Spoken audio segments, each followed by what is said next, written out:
India is the mother of democracy. कैसी police हो आप? कैसी पुलिस हो? मार रहे हो आप लोग, मार रहे हो आप लोग।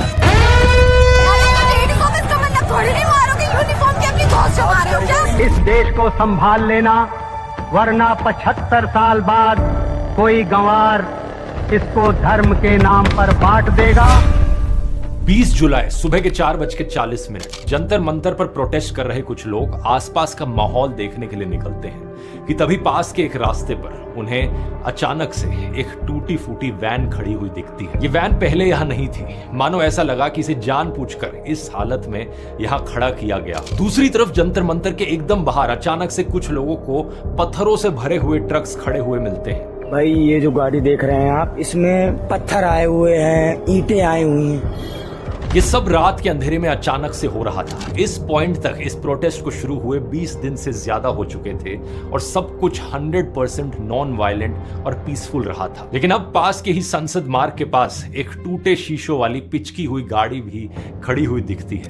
अजीब बात यह थी कि इस इलाके में कोई गाड़ियां अलाउड नहीं थी और पुलिस ने इस सड़क को चारों तरफ से बंद भी किया हुआ था। यानी पुलिस की परमिशन के बिना यहां पर अचानक से ऐसी गाड़ियां आ जाना पॉसिबल नहीं था। समझदार लोग इसी पॉइंट पर समझ गए थे कि आगे क्या होने वाला था। इस गाड़ी पर कुछ प्रोटेस्टर्स ने एक नोट लिखकर छोड़ दिया। इस पर लिखा था, ये प्रशासन द्वारा आंदोलन को बदनाम करने के लिए प्लांट किया गया। इसी रात को दोस्तों, दिल्ली पुलिस जंतर मंतर से सारे मेटल डिटेक्टर्स और सारे सिक्योरिटी चेक्स हटा देती है। ये देखिए, दिल्ली पुलिस ने सारी चेकिंग बंद कर दी है। कोई मेटल डिटेक्टर में कोई चेकिंग नहीं हो रही है, सब ओपन है, पब्लिक सब ऐसे ही आई जा रही है। ऐसा करना बड़ा ही अजीब था क्योंकि अगली सुबह एक बड़ी प्रोटेस्ट मार्च निकलने वाली थी और भी ज्यादा लोगों की आने की उम्मीद थी, तो इस लिहाज से सिक्योरिटी बढ़ाई जानी चाहिए थी। लेकिन यहां पर उल्टा ही हो रहा था। इसके पीछे एक बेहद सिनिस्टर प्लान रचा जा रहा था। कोई चेकिंग नहीं है, कल को कुछ होगा तो रिस्पॉन्सिबिलिटी कौन लेगा? अगली सुबह जो हुआ वो किसी ने एक्सपेक्ट नहीं किया था। एक तानाशाह सरकार अपनी सत्ता को बचाने के लिए लोकतंत्र का गला घोटने के लिए तैयार बैठी थी। सरकार ने अपने ही देश के लोगों के खिलाफ जंग छेड़ दी।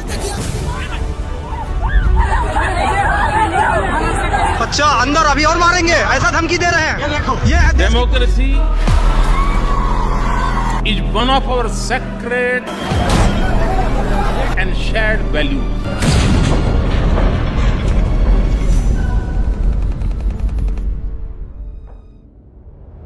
नमस्कार दोस्तों, एक छोटा सा रिमाइंडर, इस संडे 26 जुलाई को मैं अगली एआई मास्टर क्लास होस्ट कर रहा हूं। बेस्ट तरीका अपने आप को एआई की फील्ड में अपस्किल करने का। यहां मैं आपको 30 एआई टूल सिखाऊंगा जो सबसे जरूरी है आपके करियर और आपके फ्यूचर के लिए। ये लास्ट चांस है आपका ज्वाइन करने के लिए, लिंक नीचे पिन कमेंट में मिल जाएगा। एग्जैक्टली किस तरीके से यहां देश के यूथ पर, देश के लोगों पर अत्याचार किया गया और इसकी प्लानिंग की गई, इसे बेहतर समझने के लिए हमें थोड़ा सा रिवाइंड करना पड़ेगा। 20 जून 2026 वो दिन था जब कॉकरोच जनता पार्टी जंतर मंतर पर प्रदर्शन करती है और मांग सिर्फ एक थी, एजुकेशन मिनिस्टर धर्मेंद्र प्रधान का रेजिग्नेशन। 1,51,000 मेडिकल सीट था, वो आज बढ़ के 1,08,000 मेडिकल सीट हो गए। सीट भी हमने बढ़ाया। कोई भी आप जरूरत ना करे इस भारत में बच्चों के भविष्य के साथ खेलें या नीट अखबार को लीक करने की ताकत रखें। करीब 8 दिन बाद 28 जून को सोशल एक्टिविस्ट सोनम वांगचुक भी जंतर मंतर पहुंचते हैं और इस मुद्दे पर अनशन पर बैठ जाते हैं। भारत माता की।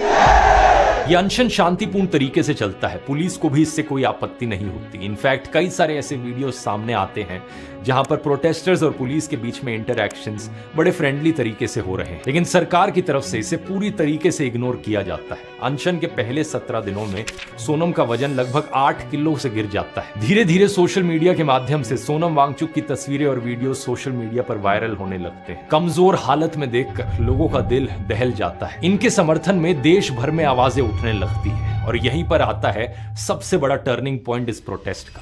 17 जुलाई 2026 होम मिनिस्टर अमित शाह अचानक से दिल्ली पुलिस कमिश्नर सतीश गोलचा को उनकी पोस्ट से हटा देते हैं। यह बड़ा सरप्राइजिंग था क्योंकि कुछ ही महीनों बाद अप्रैल 2027 में वो वैसे ही रिटायर होने वाले थे, लेकिन यहां पर उन्हें इमीडिएटली हटा दिया जाता है। आखिर क्यों? शायद वो इस बात से नाराज थे कि ये प्रोटेस्ट कितना पीसफुली चल रहा था।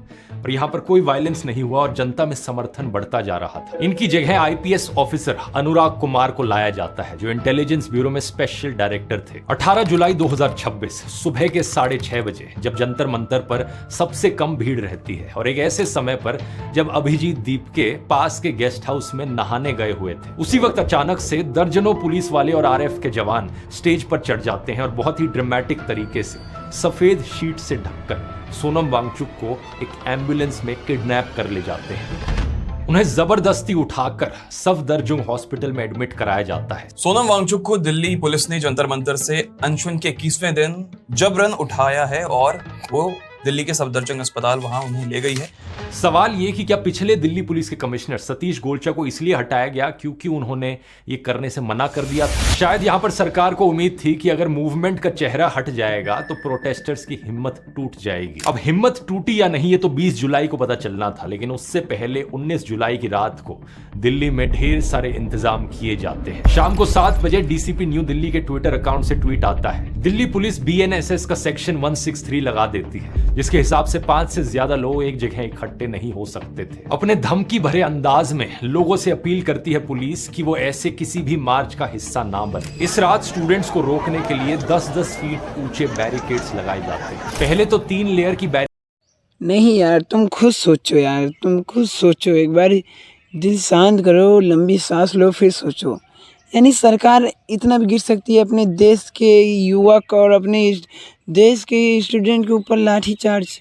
भाई उसमें महिला भी हैं, कुछ तो शर्म करो। और ये पुलिस वाले इतने बहरहम हैं, क्या कर रहे हैं भाई? और ये सरकार क्या करा रही है भाई? स्टूडेंट की मांगे, उसे मांग पूरी करो यार। स्टूडेंट कुछ बोल रहा है तो उसकी सुनाई हुआ ही नहीं हो रही भाई। ये कौन सी सरकार है भाई? तुरंत